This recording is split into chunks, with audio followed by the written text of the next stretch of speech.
Miss হবে না আপনার পছন্দের টিভি শো। দেখুন জি5 অ্যাপে একদম ফ্রি। সেই সময় বৌরানীর মন্দিরে পুরোহিত ছিলেন জয়রাম মুখুজ্জে। শোনা যায় উনি নাকি বৌরানীকে অনেক সাহায্য করেছিলেন, আর বিপদ বুঝে বৌরানী আর জমিদার বাড়ির সমস্ত সম্পত্তি উনি নৌকায় তুলে দিয়েছিলেন। তারপর মারি ভাই তাড়াতাড়ি, সর্বনাশ, নরেন্দ্র আর চলো ধরো, ডাকাতের দল এসে গেছে। মাঝি ভাই তাড়াতাড়ি নৌকা পাও।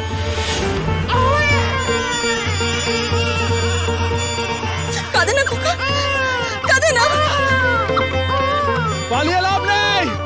মাঝি ভাই তাড়াতাড়ি চলো। এই ধর, আর পালিয়ে লাভ নেই।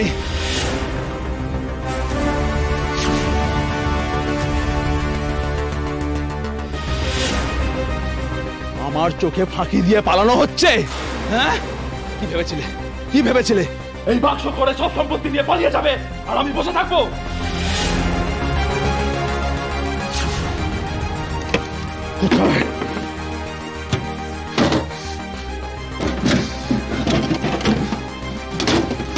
কোথায় রেখেছ সব সম্পত্তি, হিরে মণি মাণিক্য কোথায় রেখেছ বলো? বলবো না। বলবে না তো? বলবে না তো? না না না, ওকে ছেড়ে দাও। আমার স্বামীকে তো তুমি এমনি হত্যা করেছো। ও শিশু, ওকে কিছু করো না।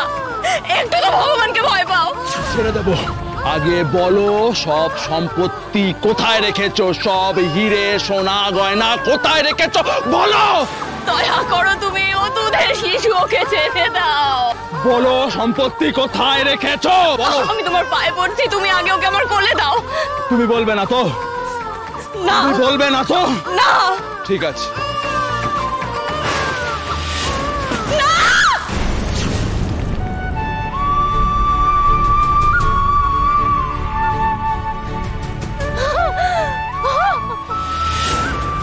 তুমি কি করলে? তুমি আমার কোল শূন্য করে দিলে, আমার কোল শূন্য করে দিলে তুমি।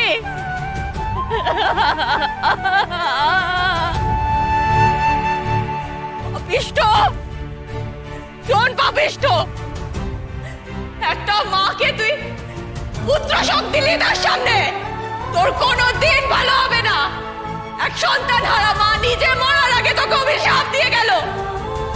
তোর কোনোদিন ভালো হবে না, কোনোদিন না।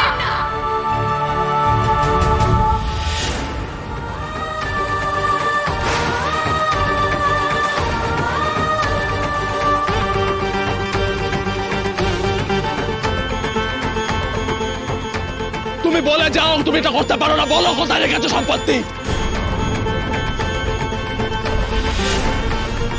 বৌরানী, বৌরানী বলে যাও, বৌরানী বলে যাও কোথায় রেখেছো সম্পত্তি, বলে যাও।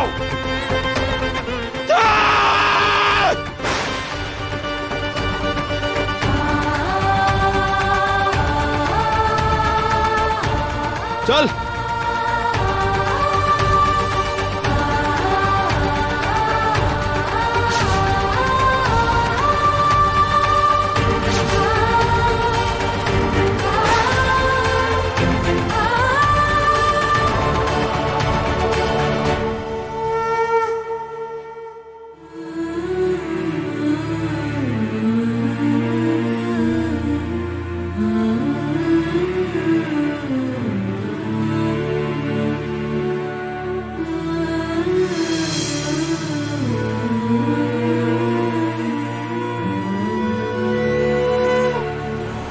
পদ্ম ফুটে উঠেছিল, এমন আবার হয় নাকি?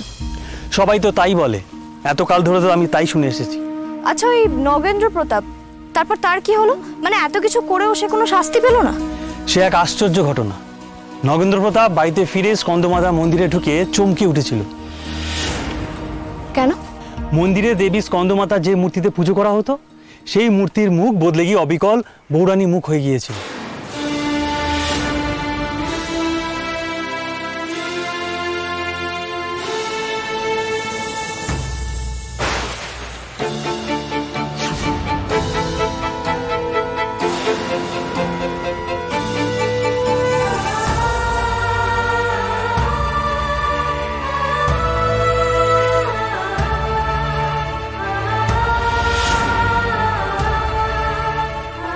নগেন্দ্র প্রতাপ খুব ভয় পেয়ে গিয়েছিল, ভেবেছিল তাহলে কি বৌরানীর অভিশাপ ফলে গেল। এরপর পক্ষাঘাতে যন্ত্রণায় ভুগে ভুগে শেষ হয়ে গিয়েছিল নগেন্দ্র। তারপর অনেক বছর ধরে পূজা আর্চা করে বৌরানীর রাগ কমায়। তারপর এই জমিদার বংশ আবার মাথা তুলে দাঁড়ায়। সেই থেকেই নবগ্রামে স্কন্দমাতা বৌরানী নামে পূজিত হয়। অদ্ভুত। আরও একটা অদ্ভুত ঘটনা ঘটেছিল তারপর। এই বৌরানীকে বাঁচানোর চেষ্টা করেছিলেন যে জয়রাম মুখুজ্জে, তাকেই স্বপ্নে দেখা দিয়েছিল বৌরানী।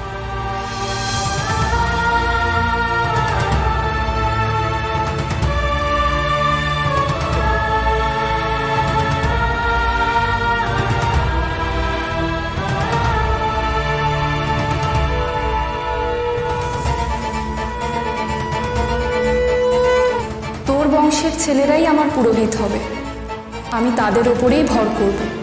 ভর করে আমি এই গ্রামের আর গ্রামের মানুষের মঙ্গলের কথা বলবো।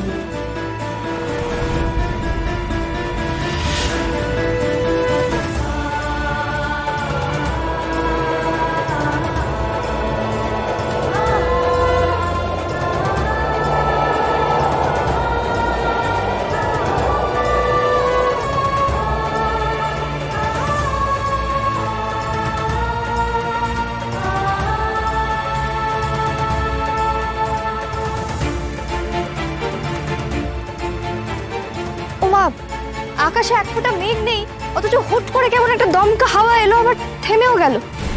দেখুন, দেখে মনে হচ্ছে না যে একটু আগে এরকম একটা হাওয়া দিয়েছে। কি অদ্ভুত ব্যাপার। দিদিমণি, এই নবগ্রামে এরকম ছোট ছোট অদ্ভুত অদ্ভুত ঘটনা প্রায়শই ঘটে। আপনারা তো শহরের মানুষ, বিশ্বাস করবেন কিনা জানি না। নবগ্রামের আকাশে বাতাসে ফিসফিস করে এখন এই পুরনো গল্পরা ভেসে বেড়ায়। এই গল্পের সাথে সাথে বৌরানী আজও বিরাজ করেন সবার মাঝে। উনি সব শুনতে পান, সব দেখতে পান।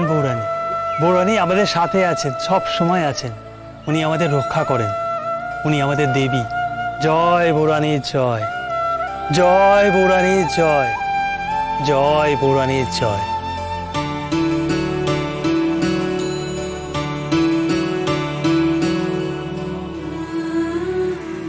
সাধনদা, এই সব কিছুর মধ্যে না আমার মনে বারবার একটা প্রশ্ন জাগছে। হ্যাঁ, বলুন না।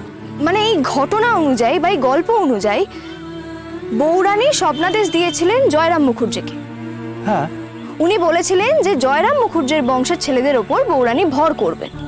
হ্যাঁ, তার মানে ওই পুরোহিত উনি মুখুজ্জে বংশের ছিলেন। তাহলে কেন এখন পুরুষোত্তম সিংহের ওপর ভর হয় বৌরানী? উনি তো সিংহ। তাহলে কি আর মুখুজ্জে বংশের কেউ নেই? দিদিমণি, আপনাকে যে কি বলি, ছিল, সবই ছিল একসময়। আসুন। 23-24 বছর আগে এই মন্দিরে পুরোহিত ছিলেন জয়দেব মুখুজ্জে। জয়দেব মানে জয়রামের বংশধর। উনি খুব ভালো মানুষ ছিলেন, ওনার মতো না দুটো মানুষ ছিলেন না। এই মন্দিরে যতদিন উনি পুরোহিত ছিলেন তখন এই মন্দির থাকতো সবার জন্য খোলা। জি5 ডাউনলোড করুন আর সব এপিসোড দেখুন একদম ফ্রি।